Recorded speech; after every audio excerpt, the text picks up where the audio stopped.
tulang, kuku, gigi. Kalau istilah sains dia dipanggil kalsium karbonat. Tuan-tuan tak faham dengar saya sebut. Saya reti bab tu. Saya sebut lah itu. Saya punya background sekolah kebangsaan tu sekolah kelas sains. Dia adalah kalsium karbonat. Maksudnya dia ada unsur kalsium. Jadi dia tak sah untuk dibuat sebagai alat untuk buat pisau sembelih. Tak sah. Kenapa tu ada benda yang saya tak pernah semak. Tapi unsur-unsur tu termasuk dalam juzuk binatang yang tak boleh dijadikan sebagai alat sembelihan. Nanti yang kuku, tulang, tiang gading, sumbu. Sekalipun bermegah dengan alat tersebut. Pasal terutama gading gajah, orang megah tu. Pasal dia mahal lah, apalah, susah nak dapat lah.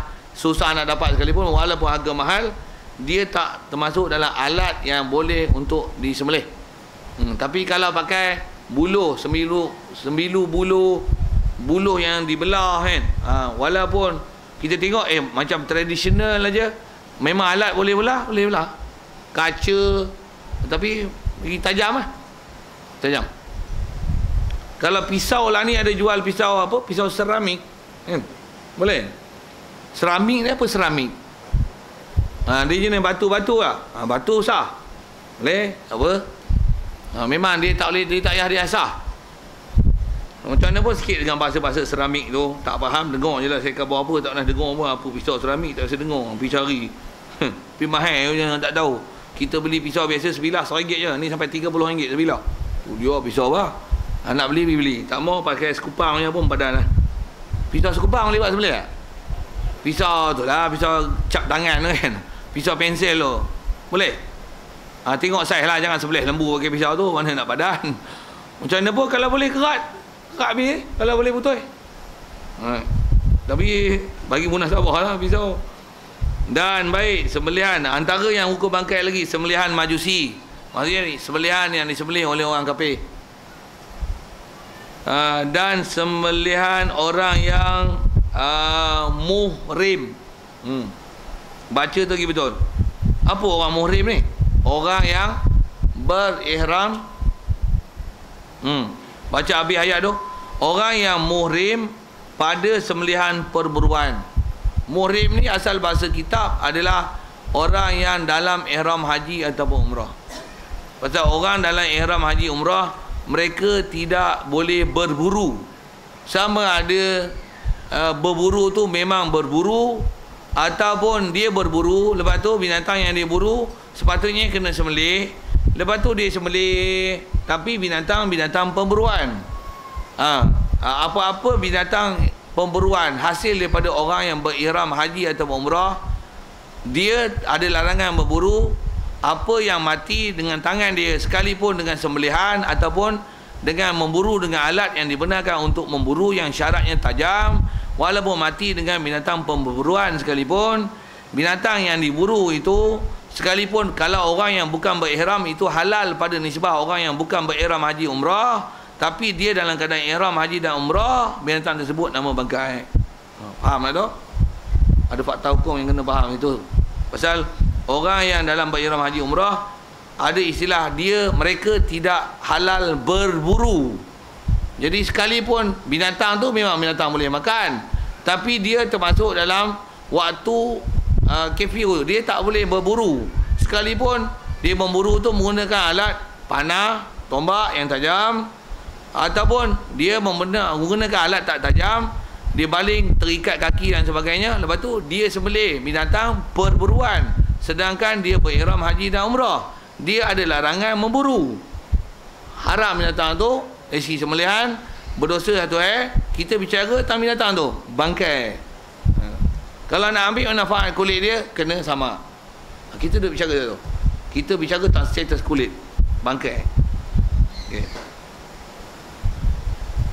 Maka tiada diistisna anak binatang yang disembelih ibunya apabila keluar daripada perut ibunya, mati ia dengan disembelihkan ibunya, tiada dengan sebab yang lain, kerana sembelihan pada sembelih ibunya, kerana sembelihannya pada sembelih ibunya, maka jikalau keluar ia lagi hidup padanya, tafsil jika padanya. Okey, yang ni masalah tak diistisna ni. tiada di istisna. Istisna tu bahasa Arab. Ambil makna sikit.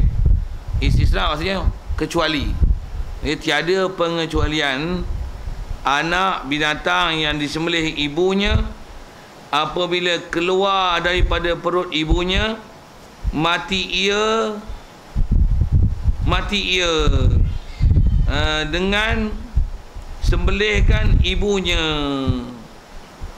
tiada dengan sebab yang lain, kerana sembelihannya pada sembelih ibunya.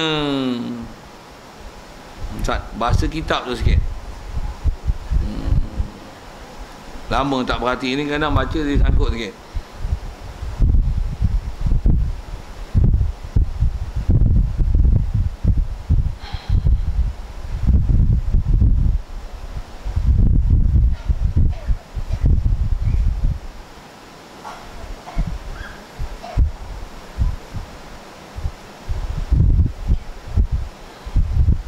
Okay. Dan tiada kecuali, maksudnya dan tiada di istisna, maksudnya tiada dikecuali anak binatang yang disembelih. Sembelih apa? Sembelih ibu. Jadi kita sembelih binatang ni faham ni hamil lah. Jadi kita sembelih ibu. Apabila keluar, bila sembelih ibu, lepas tu keluar daripada perut ibunya, bila kita sembelih je mak dia, tengok terberanak lembu ni. Buah pi contoh lembu tu, dia terkeluar, mati ia dengan disembelihkan ibunya. Jadi asal nak sebut sembelih ibu, dengan sebab dia sakit nak beranak apa, sembelih terberanak lembu ni. Tengok anak bila keluar mati. Anak ni mati, mati bukan dalam perut tu, mati di luar. Jadi maksudnya nak faham tu, anak keluar dalam keadaan mati. Bangkai lah. Halo. Hak mana bangkai? Hak anak yang keluar tu.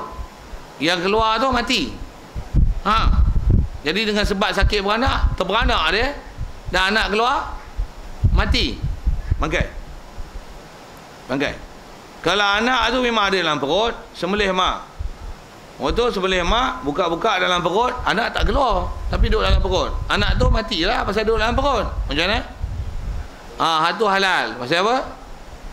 Pasal sebelahan anak adalah hukum sebelahan ibu. Sah sebelih anak, maka anak ikut sekali, halal lah ia. Yang kita cerita tadi apa? Sebelih mak, sakit beranak, terberanak anak ni, anak mati, maka bangkai. Kalau anak tu hidup, tu disebut huraian lagi. Jadi kalau anak tu memang asalnya dia keluar mati tu, ataupun dia keluar hidup tapi tak ada anak sebelih, mati. Dan tu dia ada hurai belakang lah, macam mana pun sebut umum sekali lalu, yang tu bangkai. Bangkai. Jadi kalau kata nak ambil kulit, boleh dengan syarat mestilah disama. Nak sebut status tu lah. Dan dia nak bicara sangat pasal apa? Pasal orang dulu kulit, tuan-tuan, orang manfaat. Zaman kita lah ni kulit macam mana? Kalau korban 20 ekor lembu macam mana? Jangan kata kulit, dengar saya sebut. Dengan perut-perut orang tanam. Betul orang buang kan? Betul kan? Sini macam tu ke? Ada tempat memang ambil manfaat semua. Kulit tak buang. Tapi kita lah ni tambah pula orang nak uruskan perut lembu. Antaranya perut lah, kita sebut perut. Kulit memang kata-kata orang buang. Dengar elok. Kulit memang kata-kata orang buang. Tapi orang dulu ambil manfaat. Tu yang dia bicara tu. Kita alah bicara apa? Tak pakai langsung. Kulit yang kesembelih pun kita buang. Jangan kata kulit bangkai. Demo bangkai pun ambil lagi. Jangan sama tau. Sikit satu kita bicara hukum. Macam mana pun hukum mesti faham lah. Yang orang buang-buang tu suku satu hal lah tu. Okey. Jadi asal nak sebut tadi ke perut lembu apa tadi lah. Ya, kalau zaman korban banyak ni dengan perut-perut lembu semua orang ambil isi je. Tulang pun tak larat nak makan lah. Rebus kata dia. Tak larat makan lah. Buang je lah, tanam. Zaman lah ni sampai macam tu. Macam mana pun atas kita bicara ke kulit.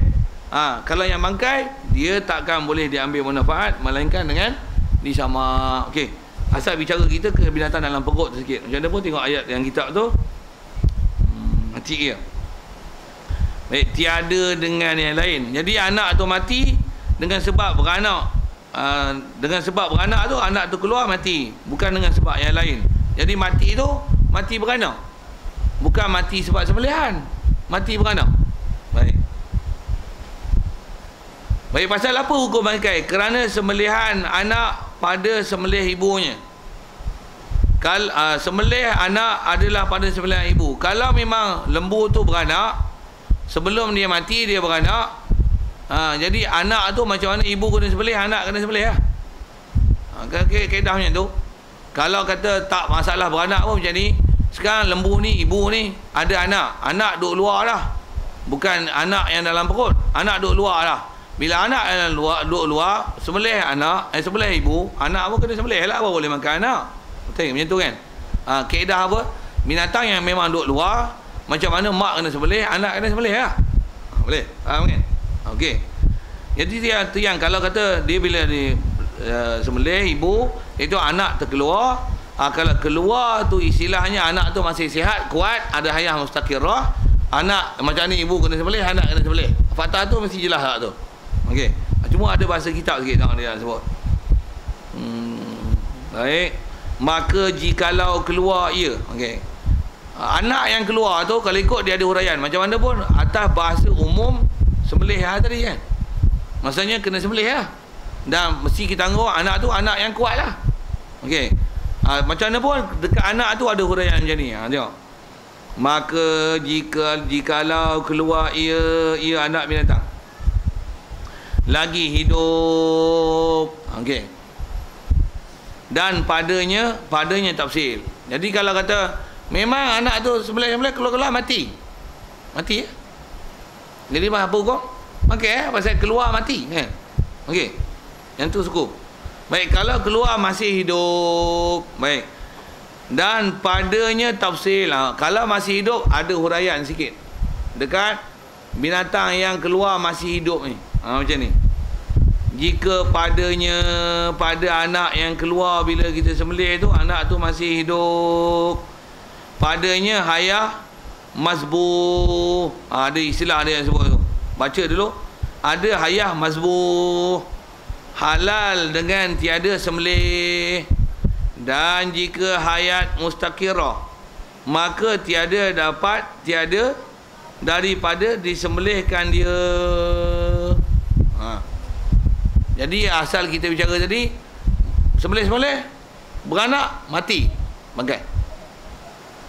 Sembelih anak tak keluar, duduk dalam perut, memang mati dalam perut lah. Sembelih halal.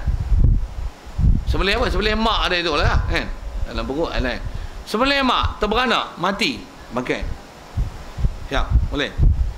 Sembelih orang keluar anak hidup, ada tafsir.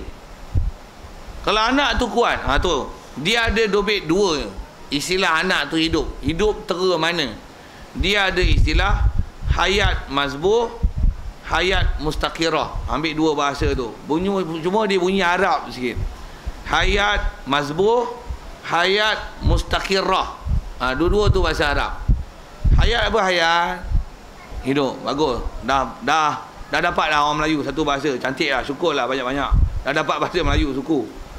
Bahkan ada syarikat elektrik, nama apa? Elektrik Hayat. Ada kan? Tak tahu? Hayat elektrik. Lantak tak tahu pun, diam lah. Okey. Pasal saya sebut ada hayat tu, ada hayat. Kita pun jangka hayat, maksudnya jangka hidup. Okey. Hayat maksudnya hidup. Tapi hidup ada dua cara, ada dua jenis, ada dua kategori. Pertama dia panggil hayat mazbuh, hayat mustaqirah. Baik, ambil dobit dulu. Mazbuh dulu terjemah. Mazbuh daripada zabaha. Hayat mazbuh maksudnya hayat hidup binatang yang disembelih. Asal terjemah. Hayat mazbuh maksudnya hayat binatang yang disembelih. Terjemah. Hayat mustaqirah. Hayat maksudnya hidup, mustaqirah maksudnya hidup tetap. Itu asal bahasa terjemah. Kita ambil yang mudah dulu, hayat tetap. Apa dia hayat mustaqirah? Terjemah, hidup tetap.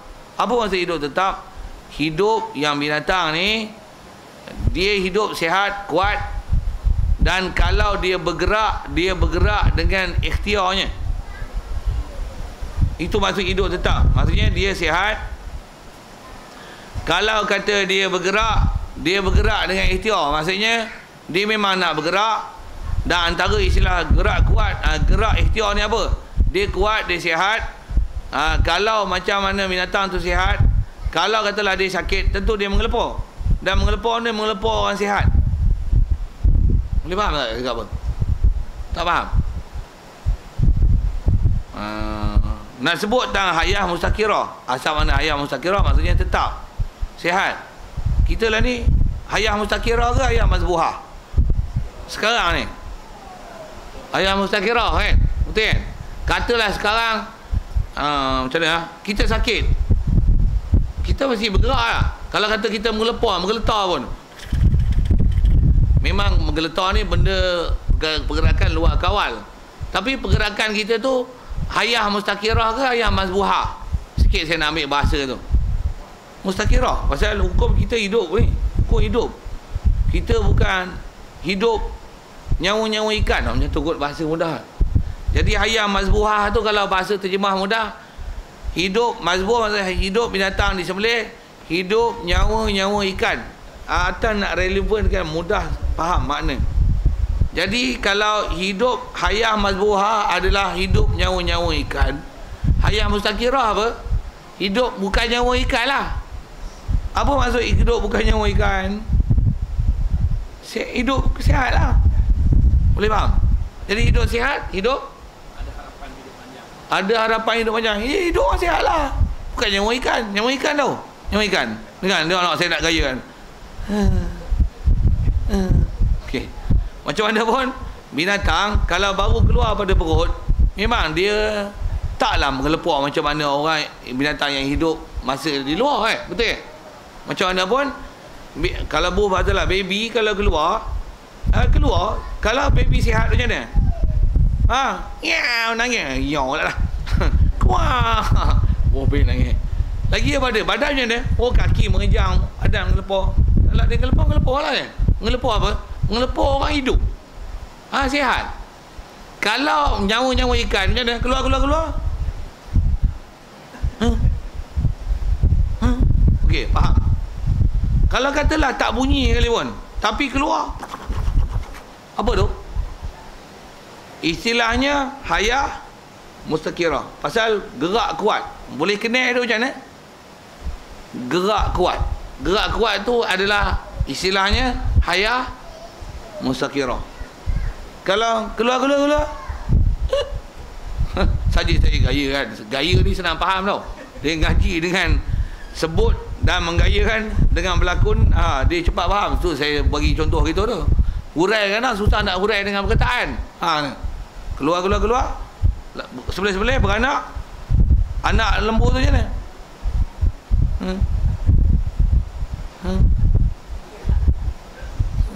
Soal, hidup tak? Hidup apa? Hidup nyawa-nyawa ikan. Tu Melayu. Arab sikit. Hayah mazbuh. Okey, siap. Selesai. Okey, dia ada huraian macam tu. Kalau dia kata hayat mazbuhah halal dengan tiada khilaf. Kalau maksudnya hidup, sepatutnya dia mati, tapi tak mati, tapi hidup. Apa faham? Dia adalah binatang yang ikut sebelihan mak. Mati tu sepatutnya kalau dia duduk dalam perut, dia dalam perut, mati mak, mati dia. Yang ni pun pasal cuma dah keluar pasal dah sebelih mak, terberanak. Dia memang hidup. Bila hidup maksud dia macam mana? Dia mati pasal apa? Pasal sebelih mak, pasal tu dia mati. Siap. Jadi dia bukan nyawa asing dengan ibu dia. Hukum mati tu mati macam mana mati mak. Tapi keluar hidup lah, bukan keluar mati. Kalau keluar mati macam mana? Bangkai. Pasal apa? Boleh jadi mati tu bukan mati pasal keluar. Mati tu memang mati dalam perut je. Pasal tu tak boleh nak sahkan hidup dan mati dia. Kalau memang duduk dalam perut, memang duduk dalam perut. Jadi dia hukum komponen ibu dia. Boleh faham kan? Lepas tu yang ada beza, ada huraian di situ. Duduk dalam perut satu hukum, terkeluar mati satu hukum, terkeluar hidup satu hukum. Kalau hidup ada huraian ni. Hayah mazbuh, hayah mustakirah. Ambil bahasa Arab tu, bukan banyak mana pun, 2 kalimah je weh. Hayah mazbuh, hayah. Ambil sikit bahasa Arab tu. Pasal orang putih banyak boleh hafal. Ni Ni apa? Ni apa? Lamb. Ni apa? Ha, dah dua lah. Alah, tak kerti. Ni apa? Pillars. Oh, tak kerti. Tak kerti, diam. Ni apa? Whiteboard. Lantai. Roof. Alamak, banyak bahasa orang putih. Ni apa? Ni. Kelempung. Ni apa? Drum Bantai lah drum. Tapi bukan drum lah. Tabla. Apa? Bongga. Punggu. Sikit saya nak apa? Ni apa? Kamera. Ni apa? MP3. Pandai orang putih. Banyaknya orang putih kau hafal. Arab dua putih tak kerti. Sepak lagi. Awak sampai tengah tu. Okey, hayah mazbur, hayah. Saya nak suruh hafal bahasa tu. Hayah mazbur pasal dia istilah. Bila istilah kita sebut senang. Lembu ni katalah dia silap makan, dia jadi macam ni.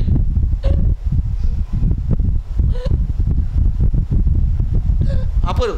Hayah apa tu? Hayah mazbur. Saya nak ambil nama tu ya. Hukum kena ngaji syukur tu. Pasal dia bukan binatang yang diberanak kan. Dia binatang sakit pasal makan benda kan. Dia binatang sakit. Tu cuma nak sebut dobit punya tu dipanggil hayah mazbur. Kalau lembu ni hayah apa tu? Okey, mustaqirah. Pandai tu, dua kalimah je pun. Okey. Kalau hayah mustaqirah, apa istilahnya? Tu istilahnya. Maka tiada daripada sebelah. Kalau beranak, anak lembu tu kelu. Apa buat? Meleh. Boleh makan. Tengok tak sebelah, mampu macam mana? Pakai. Siap. Kalau anak tu keluar, dia macam mana? Ni makan. Keluar mampu dia diam je. Macam mana? Okey. Siap. Dobit binatang macam tu.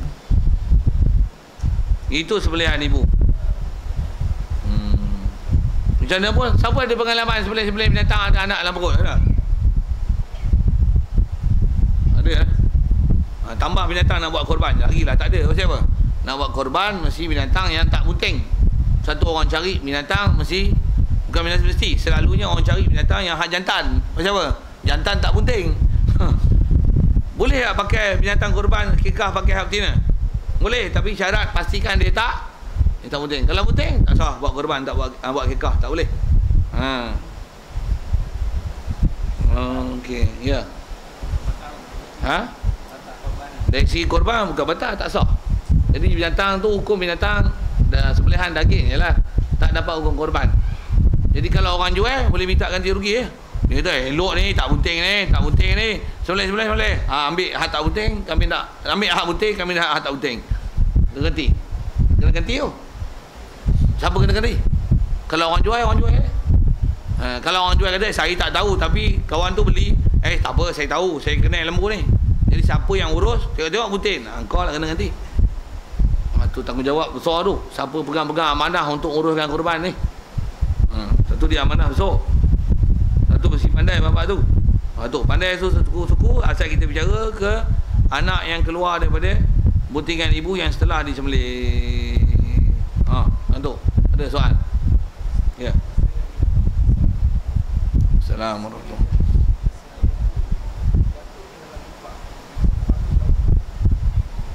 Nak sembelih tak boleh lah. Biar mati. Okey, best soalan tu. Yang tu pun satu soalan yang ditanyalah kan, kalau dalam bab fiqh ni. Binatang yang kalau lembu masuk telaga ke, terjun dalam tu, tak masuk dalam tu ke, terperosok dekat kat kok telaga tu. Dia panggil kok telaga kan. Kat bingkai telaga tu. Terperosok itu. Nak sembelih tengkuk tu dalam. Ada larat nak korek lubang pergi sembelih dia bukan gitu. Tu belakang. Buat macam mana? Kaedah fiqh kalau kata biar mati. Kaedah dia gunakan senjata apa yang ada yang tajam. Lepas tu dicederakan mana saja anggota dia untuk mempercepatkan matinya. Sah, dan itu adalah mendapati sembelihannya. Dobit fiqh ni lah. Saya jawab soalan mudah itu. Jadi tak jadi tu satu saya jawab. Ya. Tembak siapa? Hal lembu dia yang duk kepala tu. Tembak tak boleh. Pasal kaedah kita, pasal dia adalah menepati binatang sembelihan. Setiap binatang sembelihan mesti menggunakan alat yang tajam. Jadi tembak ni dia kalau atas kek dah sembelih, dia mesti pisau dan mesti prosesnya sembelih. Tak boleh dengan istilah senjata tembak. Bahkan kalau berburu pun, kalau ikut kaedah fiqah, berburu pun mesti syarat alat pemburu adalah tajam. Jadi kalau tembak, peluru tembak selalu pakai peluru apa? Peluru penabur, bulat, penabur. Lagi apa? Kalau peluru hidup pun yang satu-satu tu, ujung dia macam mana? Bulat. Bulat. Bulat hukum tak tajam. Mati dengan sebab tu bangkai. Sama ada hak lembu tersumbat itu ataupun ayam hutan penabur, mampus bangkai. Bismillah. Bismillah, nanti tu bab sunat. Nak bagi rukun sembelihan adalah alat. Jadi pastikan dia tajam. Tapi kalau panah boleh, pisau boleh, sumpit tajam. Cuma mati racun sumpit, tu racun. Kau makan kau pun mampus. Sikit lah sambil-sambil lawak-lawak tu kan. Kalau betul-betul sumpit tajam boleh. Kalau peluru kalau tak boleh, kalau lembu tu tak boleh pasal dia hukum sembelihan mesti kena sembelih, dia tak boleh menggunakan tu sama ada pisau, tombak apa tak kira lah. Tapi istilahnya dia mana-mana yang menggantikan mendapati tempat sembelihan. Ada pun memburu mesti tajam. Satu kalau peluru tak boleh. Satu kalau memburu peluru sniper. Peluru sniper tajam tak? Tak tahu. Oh, peluru sniper tajam. Kalau dia punya tajam tu memang tajam, sah untuk memburu dengan sniper. Tapi di Malaysia tak ada lesen memburu pakai sniper. Tak ada. Sniper tahu sniper. Hak penembak tepat je lah kan. Macam mana pun nak sebut, alat mesti tajam.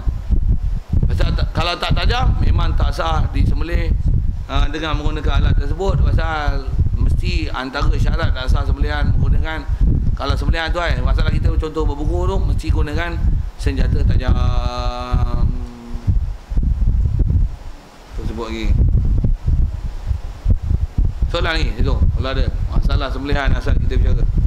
Asalnya kita nak bicara binatang yang keluar daripada perut ibu tu macam mana huraian dia. Dan kalau kata yang bangkai, kalau nak ambil juga manfaat kulit, kaedah dia bila bangkai perlu sama. Kalau yang sembelih sah tak perlu sama. Dia hukumnya halal, dan kulit tak perlu disamak, dan kulit-kulitnya pun boleh dimakan. Kan kita dah bicara buat makan-makan kulit apa itu tu. Ada lagi soal? Ya.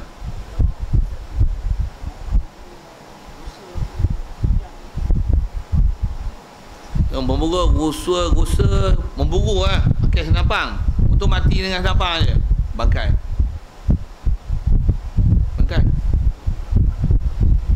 Ya, mesti disembelih. Kaedah dalam fiqah kalau disebut memburu dengan menggunakan benda-benda yang senapang atau seumpamanya itu, dia istilahnya bukan tembak pada tempat mematikan. Dia kita guna untuk melumpuhkan pergerakan sahaja. Kalau dengan mati, bangkai. Jadi melumpuh ni tembak kaki, tembak badan sekali buat. Atas istilahnya melumpuh. Jadi melumpuh, lepas tu gigi sembelih lah. Tapi kalau mati dengan sebab tu, tembak-tembak kepala bersepai. Saya pakai peluru-peluru biasa, apa kancil rasanya. Pakai penabur, mampus tu bangkai. Pasal dia mesti disembelih.